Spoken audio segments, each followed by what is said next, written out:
Richard, please. Yes, the Legislative Council is and should be an independent house of review. And over the years, there has been some sort of disintegration in the process by which persons aspiring for that office within that chamber.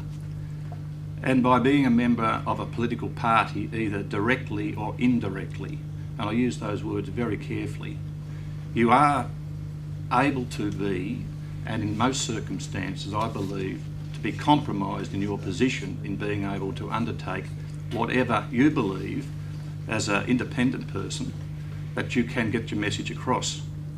Because if you belong to a political party, whether it's directly or indirectly, then you may be held to account by the party hierarchy over particular issues that may occur during the course of the debate. We are lucky in Tasmania, and have been lucky, I believe, in Tasmania, to have an independent house of review. And the other night, when the prominent minister in the Queensland, in the former minister in the Queensland government, was held to account over the taking funds from businessmen. And what immediately came to my mind there is that because Queensland does not have an upper house, there may not be in place checks and balances that could in fact have not brought about what has happened to that particular person. So by maintaining it as an independent house of review, free of party political pressure or the backroom party boys, girls that have enormous influence over party members within the upper house, then I think that we are going to lose what has been a tradition within Tasmania, more than anywhere else in the Commonwealth, of a truly independent house of review. And I now cast my mind back to 2007 when I stood as an independent candidate for Pembroke, and I was absolutely bewildered by the way in which the legislation of the pulp mill was fast-tracked through the Parliament. And I won't go any further than say that the independence is so important in the upper house that we need to have an independent person free of party politics in order for them to be able to speak their mind freely and truly without being compromised.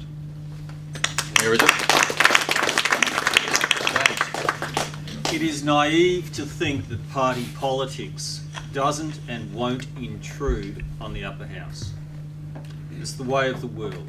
Political parties act on a basis whereby they promote issues for the benefit of those persons they represent, and hopefully that somehow is good governance. The House of Review, which is the upper house, is in Tasmania one of the most powerful in the Commonwealth. A brief history lesson. We were once a colony, we were not trusted by the mother country. The Legislative Council was put there to assist the then governor in making sure that the lower house did not get out of control. And the powers of the upper house have not been substantially amended since. So it's very powerful. It is important to have in the upper house persons of independence of mind.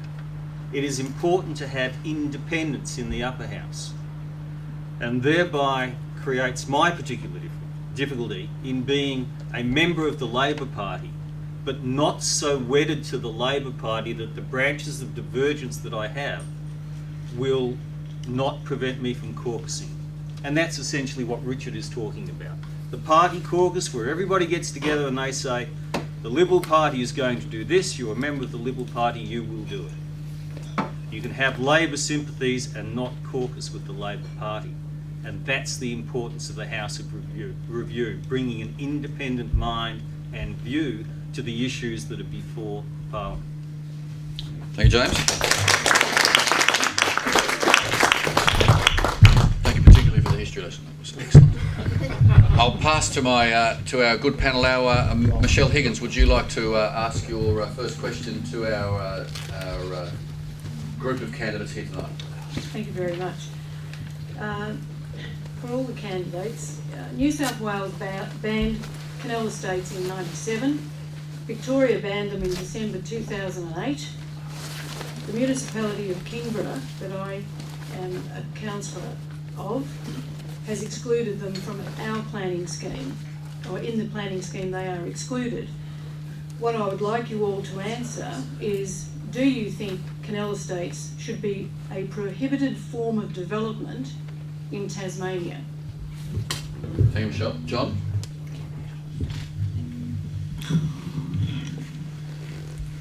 I don't know how long you want me to go on with this, but I do agree with you. I think they should be banned in Tasmania, always have. I don't want to go into details, and I don't think that'd be appropriate, Mark, if I did. But yes, I do believe that. When I look at the beautiful seascape we've got in a certain area of Clarence, that I believe could be ruined, yes, I think it's totally inappropriate. We're one of the few states where there is still plenty of land. If you want to develop land, I think a certain company only had to approach council and say, what have you got this size, this is the kind of development we want to do, but we'll do it on land. That's what I believe it should be. If we're running short of land, maybe a different scenario. But canal development has been banned in a lot of states. I do not support it. I cannot support it. That what I think could go ahead in Clarence, and I really fear for that. I know some people in this room would like to see it go ahead, but I'm afraid I'm not one of them. Thank you, John. Wendy, surprise me. That'd make good media, wouldn't it, Mark? Well, obviously, I believe that Canal Estate should be prohibited in Tasmania. It's against our coastal policy, and it is not appropriate in times of climate change. And we also have to think of the other creatures that there are around, such as the migratory birds. So we have to protect their environment. Tasmania has thousands of kilometres of coastline. There is plenty of coastal land for sale that is not being sold at the moment. I don't believe there's a need for these canal estates, and we need to stand up for ourselves against the developers and support our local environment. Thank you, Wendy. Peter Cooper. The answer to your question is no. I don't think they should be prohibited. Done properly, this will be a magnificent development. It not only will be a magnificent development, it will bring jobs to the state. It will put Lauderdale on the map, I think. Done properly. It must be done properly. Just think of the material that's going to go in there, the jobs. And the blocks are going to be about $500,000 each. A lot of people are going to come from all over Australia and from other parts of the world to buy this land. Just think of the dollars they're going to pump into Tasmania. It must be done properly, and I'm sure Lang Walker doesn't do anything half-heartedly. He's not a fool. He does things properly, and we as Clarence Council, we don't have any say in it, but we can voice our opinion because we are not the planning authority. I'm all for it because done properly, it's going to do a lot for Tasmania and especially Lauderdale. Thank you. Thank you, Peter. Sharon. I'll just be very short and sweet. Personally, I do not support canal estates. Okay? But going back to what I've said earlier, I'm a good listener. So I will listen to each and every constituent in Pembroke. And if the majority of them do not support canal estate, I will respond appropriately to support them in what they believe in. Thank you.